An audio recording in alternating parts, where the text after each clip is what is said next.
Zombie numbers, is what I call them, have an enormous role to play in modern journalism, which is that often journalists and the media will grab the largest number that's totally unsubstantiated. I am confident enough to say that the first number that you get about anything in the world will be wrong. There's a number in the headlines today. It's 163,000. Can you think what that might be in relation to? That is a nonsense number, right? I would go so far as to call it a total bullshit number.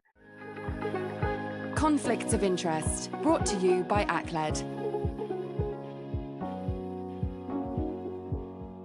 Hello, everybody. Welcome to a new episode of Conflicts of Interest. My name is Clionadh Raleigh. I'm here, of course, with the wonderful Bron, and we are under strict instructions to be chirpy today because everything is so miserable. I mean, to put it simply, everything is quite miserable. There isn't a corner of the world right now where there isn't something kicking off, but it all feels to kind of just be maybe bubbling away and people just over it at this point. Like we were reading, weren't we, the piece on how BBC Verify shelved their live blog. And is it that people don't want the truth? Is it that the truth doesn't make the best headlines? Or is it that people just don't care anymore? That's an interesting development. So BBC Verify was effectively a way in which the BBC could kind of ground truth some of the numbers coming out, and it's no longer going to be operational. I think that kind of is the result of a number of different things. The first is that zombie numbers, is what I call them, have an enormous role to play in modern journalism, especially around conflict, which is that often journalists and the media will grab the largest number that's totally unsubstantiated about whether it's fatalities or number of people at a protest or whatever the case, and they run with it. And it often gives the impression of this kind of monstrous threat. And they often are monstrous, but they're not necessarily as large as that. And BBC Verify could give some support to often more conservative numbers. Now, people don't want to hear those smaller numbers. I can tell you that as an absolute fact. And I think that the problem has been that those big numbers no longer have any meaning for people, right? So that one of the problems with BBC Verify is that people aren't particularly interested in the truth of the details. I think another thing, of course, is that they had a problem in who was reading BBC Verify. It was people like you and I, Bron, which is not the audience they're looking for. You know, they're not going to create a service for you and I. I mean, as you said yourself, right?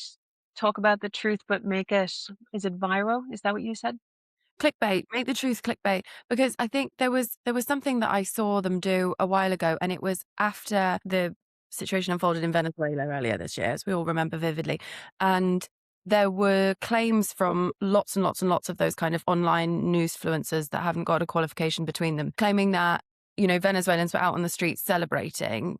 And like that wasn't true. We knew from where we're sat, there's still going to be risk to people's homes being bombed at that point. It was all too soon. And so BBC Verify then went through the video footage, for example, and said, actually, this one was taken 4 years ago. This one's actually in Puerto Rico, and so on, so on. And they were able to unpick in that way. But it certainly doesn't make as interesting reading as the fabricated version, where, there's a place now for everybody's voice and everybody's opinion and everyone's version of what's going to get the most clicks. That's a really good point, Bron. I think that part of the BBC Verify problem is that everybody wants to have their version of the truth here rather than one standardized version of the truth. But I would also say that there's a problem here in that everybody wants conflict or, really, really intense political crises to have a very clear storyline and be very quick now, when in fact, like we're just seeing in Iran, things move on and mature and evolve in ways that aren't particularly obvious and clear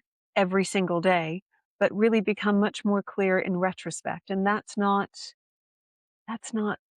for the gram, I guess. No, well, exactly that. And we've had the same conversation, haven't we, with our data hundreds of times about how we're continually updating and looking backwards if we get more different information that contributes to various things. But it's almost certain, and I am confident enough to say that the first number that you get about anything in the world will be wrong.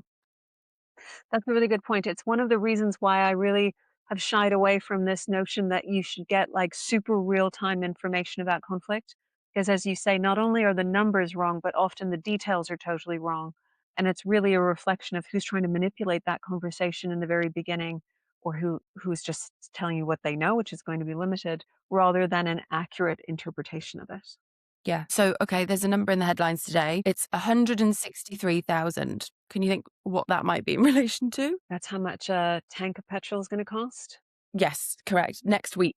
No, it's the amount of jobs that the Iran crisis is likely to cost the UK.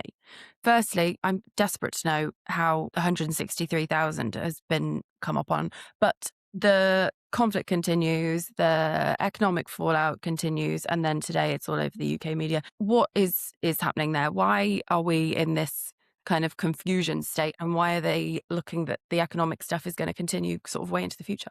This is a really good point because that is a nonsense number, right? I would go so far as to call it a total bullshit number. But that's not to say that the conflict itself is not having ramifications indirectly with Britain. Britain, if you remember, took a position of extreme irrelevance to this conflict, right? So they're just the takers of the problems of the conflict in Iran.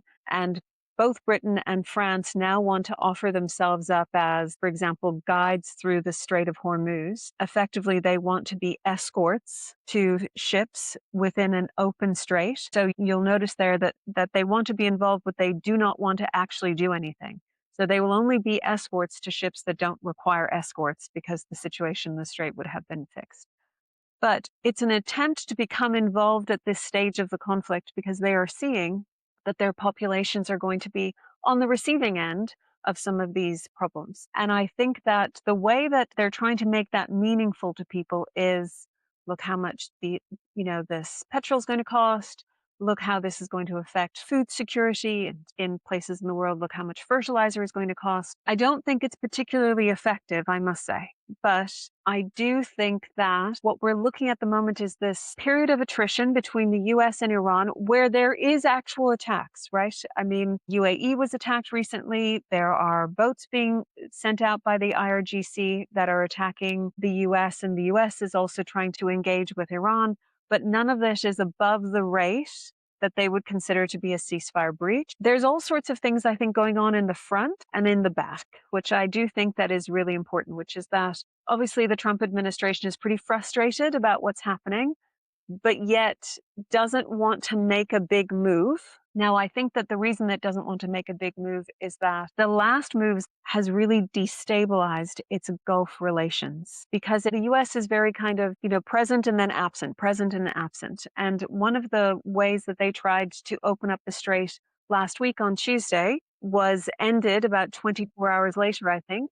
And the reason being is because they weren't allowed to land in Saudi space to coordinate the action. And Saudi Arabia said, we just don't believe that you're actually going to stick around if things get difficult for us. So I would say that's a much more important development, which apparently has been fixed, than, a nonsense number in the UK about job losses. Well, absolutely. And then the latest today is that Trump has flatly rejected the last deal to come out of Tehran. What is going on there? Who is winning this power play at the moment? We'll reiterate my kind of final thought here, which is that the laws of political gravity apply to the Trump administration and they apply equally to Iran, right? So neither of them has magical powers to somehow change the fact that this blockade is having significant effects inside Iran.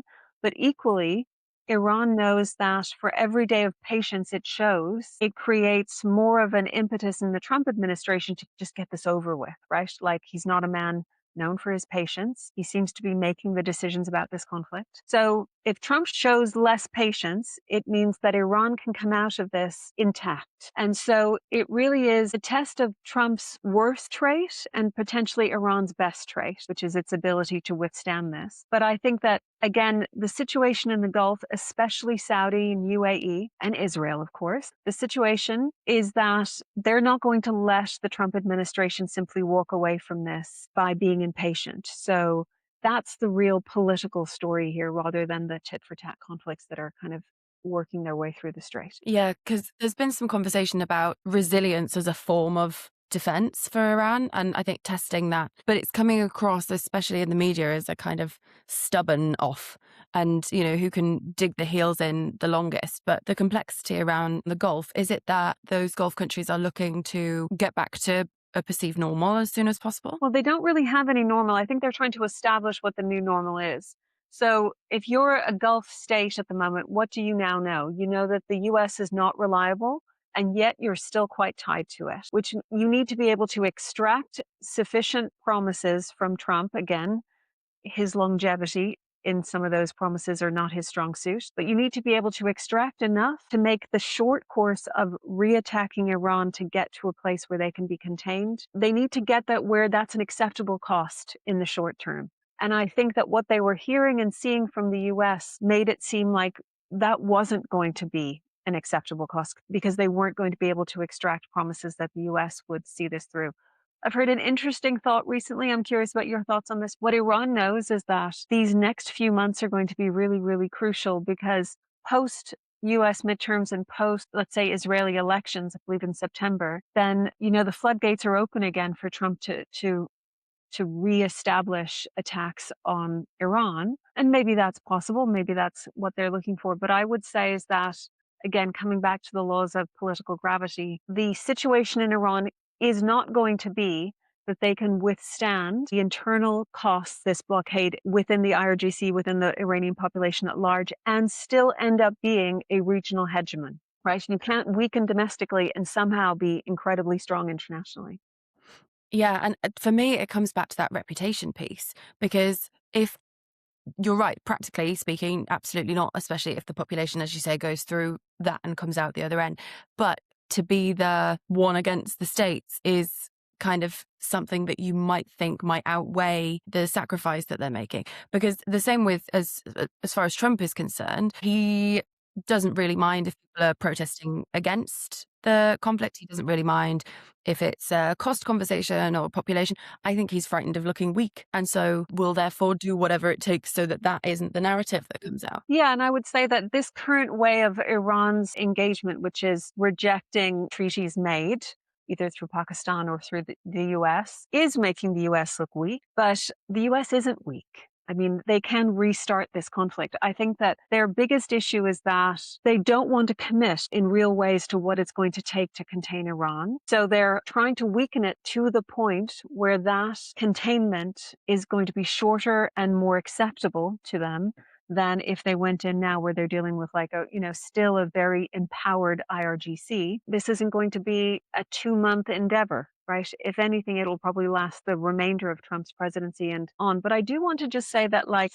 people can really go after Trump for going into Iran at this point. And of course, the justification at the time, if you remember, was that it had not been ever weaker. But the previous US administration's engagement with Iran was also not good, right? I mean, it was just a different form of quite bad because the Iranian state itself is not trying to be a normal state, enriching itself, having certain amounts of regional power. It was a very, very negative force within the region and the world more broadly. So it was never going to be a particularly easy weed to grab. And I think that they've done it pretty badly, but it's not to say that it didn't need to be done. Like, it was entirely of choice. Yeah. At risk of asking a stupid question, what does ceasefire mean?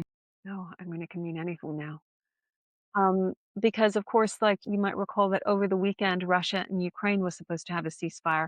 And then within about 20 seconds of it being declared, they were both declaring that each of them had violated it. So I think it's just, we'd almost should see it as a public breathing room, right? Because all of these conflicts, whether it's Gaza, Ukraine, Iran, all of these kind of major international conflicts are being determined now much more by politics than they are by the conflicts on the ground. No one's winning the conflict. You know what I mean? So if you're not winning the conflict, then it's really politics, or some people might say diplomacy, but I will say that it doesn't seem very diplomatic. So politics.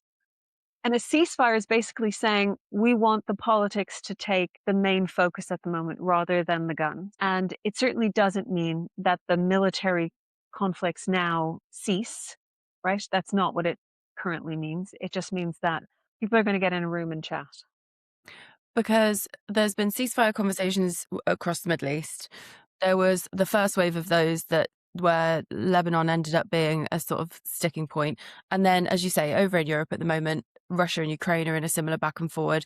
And it is almost as though Putin has borrowed Donald Trump's random number generator with the kind of timeframes and pulling these figures out of the sky. And today he says he thinks the Ukraine conflict is coming to an end. That was a BBC headline this morning. So how could he be drawing that conclusion at this point? Maybe because he's the one who basically gets to determine whether or not he leaves Ukraine.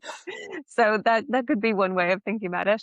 I mean, again, if no words or numbers mean anything, then saying that he won Ukraine and, taking the territorial wins where he can might be now acceptable, whereas last year they weren't acceptable. They've made very, very few gains in the last 12 months or so, very few. Whereas Ukraine has come not necessarily as a military power within Ukraine, because it too has not necessarily made any better gains, but it has revived itself in a totally different way, which is, of course, it's now like the drone lord of the world. And so they now are coming at both Russia, but also building up international credence as a different type of power. And it's effective.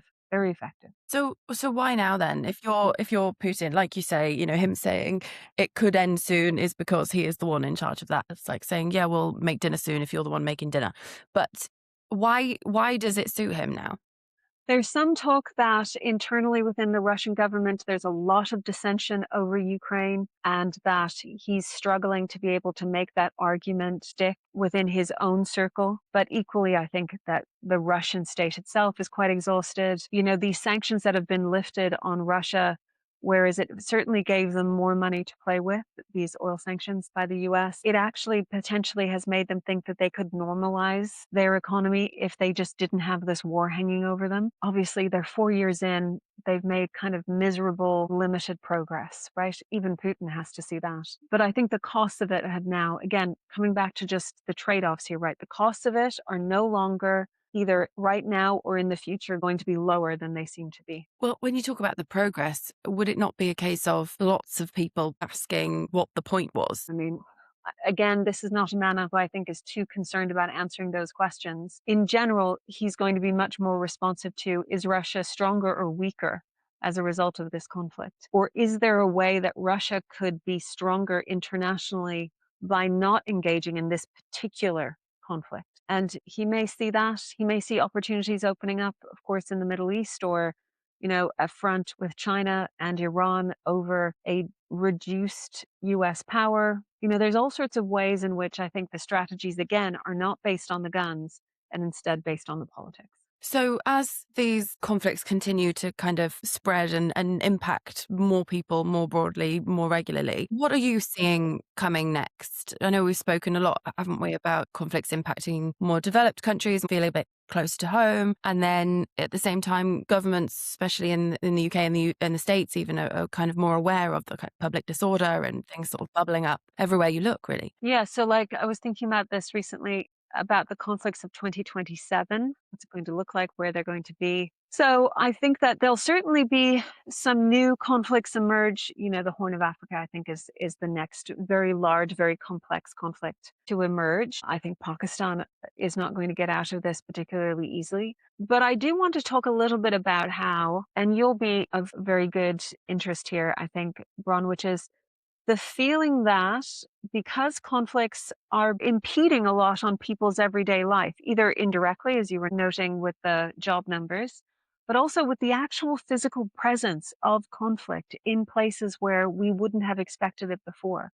There's all sorts of, believe me, I think, nonsense about the US and the UK becoming more violent. But I think it's very difficult to not claim that there is an increasing sense of disorder. Now, the violence that you may see within the US and the UK is actually not because of the sources of disorder that you see in the US and the UK, or the political kind of malaise. But I think it's all happening at once. And so it's very difficult to sometimes distinguish between those things. Yeah, and there's all sorts of kind of secondary and tertiary conversations happening across the board where the questions are being asked about where this extreme level of hate has come from in people, and there's lots of arguments saying that actually it's the wokeism that's driving the hatred to kind of be more extreme. As one side gets more extreme, the other side does as well. Then there's that whole piece about if people were called to war in the way that they used to be, then would anybody show up? And there's my generation all saying no. because of various reasons, like, what's my country ever done for me? And all of it feels like it's taking over the public discourse rather than, what's actually happening overseas where the conflicts are. Yeah, that's a good point. I would say that when most people think of conflict, they might think of a country like Sudan, right? Where even though it's a very modern conflict in its internationalization, all the rest of it, it still has recognizable signs of two large groups fighting each other with a lot of smaller groups supporting those two larger groups. But what happened in the US during their last election, and I think what's happening in the UK, especially around this notion of, you were saying, kind of whether it's anti Semitism or very low support in the government, and then confusion about what role they should play on the international stage and what it asks of its citizens. All of those things are simultaneous to threats that are hybrid threats from Russia or Iran, or potential terrorist attacks or assassination squads being sent from, malign states. It's all coming together to make people feel like there really isn't a huge amount of security and control, even in places that are extremely developed, very high levels of democracy, and still quite high levels of social cohesion. But it doesn't feel that way. That's having a very depleting effect, I think, on how people see what can be done about conflict. Yeah, and how close it feels to the individual, right? Yeah. So one thing we haven't touched on, and I think is worth mentioning, is this piece about China, and are they going to benefit? Are they the winner when it comes to what's happening in between Russia and Ukraine and in the Middle East with Iran? What's their kind of role and what are they getting out of it? Well, that's a good question, because I think at the moment there was an Economist front page a few weeks ago, which is China's philosophy here was don't get in your enemy's way when they're making a mistake. And US President Donald Trump is, of course, going to visit China this week. And so there's questions about how these two powers are going to survey the world at the moment and what they want to get out of it. I think that China is increasingly trying to be a military power, although it's not been tested in any way ever in that way. It's kind of an economic mess at the moment, but it's a political powerhouse. It's a political superpower. There's no question about that. Whereas the US is looking increasingly unreliable as a political ally. It's, of course, the largest military the world has ever seen, and it's economically quite strong. So I wouldn't say that it's all lost yet and that we should be prepared to be, speaking Chinese soon by any stretch of the imagination. But they have different benefits and different, I would say, drawbacks to their strategies of global power. And Iran, I think, has complicated this a lot, again, in part because the US role in the Gulf is still that it retains the most important allies there. And of course, they're all tied to it through military exchanges and aid. But China looks like a sure pair of hands to a lot of people. I can't say how this is going to play out because I don't know how it's going to play out. I'm not sure anybody knows.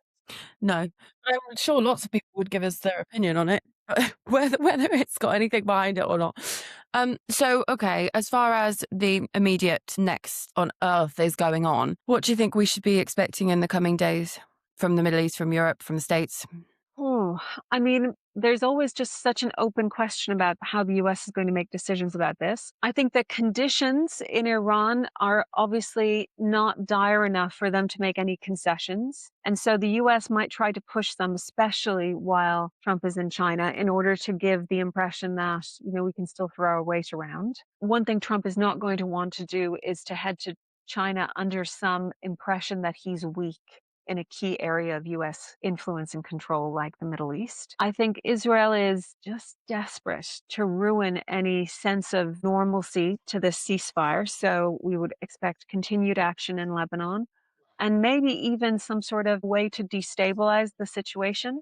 As always, I'm looking to see what Saudi does, because UAE is kind of saying, that's it, we're ready. We're going to throw our weight around, which is considerable in the region. But Saudi Arabia has been incredibly reluctant to move into anything where it doesn't necessarily know the outcome. And that's been a big problem here. There's been some movement, of course, in Sudan and Ethiopia around what's happening in Tigray. That will be kind of a tinderbox for that region for sure. Although the US has decided to remove sanctions on Eritrea, which is an odd move, I would say, an odd move. Not an end in and of itself, but it seems to be part of a sequence of actions that I haven't quite thought through yet. So, maybe nothing will happen before next week, Ron, I have to say, other than this.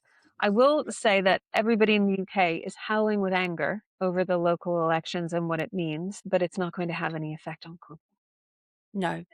And we have run out of time now, but we haven't even mentioned Eurovision. I don't actually watch Eurovision anymore. No, I think it's tawdry. It So is. That's the point. I know I feel like you're just going through all the Irish people possible to host it, and I don't know. I think it's taking itself too seriously. I'll Yeah. send you my favourite one from last year, and then you let me know if it changes your mind. Oh, who was it? Germany. Oh no, I don't know that one. So yes, please do send it to me. I will. All right. When is it on? Starts tomorrow, but then the big one is on Saturday. All right. That's quick. What have they decided to do with Israel this year? I'm not that they've been round the houses so many times about it. No. I'm not sure what they've landed on, but it has really kicked off in the last couple of years because they're just, whoever the poor soul is that gets ferried out on behalf, they are just booed to high heaven, and it's like, Pretty shameful. yeah. But I will say that the Irish are really maxing their ability to be miserable in it. Do you remember when you sent Jedward out? You, as in, you are obviously Mhm. responsible for the whole of Yeah. I wish I'd make some big changes. Okay, well, thanks, Bron. Let's hope that the Eurovision can distract us. Okay, thank you. Bye-bye. You've been listening to Conflicts of Interest with Professor Clionadh Raleigh, brought to you by ACLED, the world's leading source of political violence and protest data. Subscribe so you never miss an episode, and follow us on socials for updates in the meantime.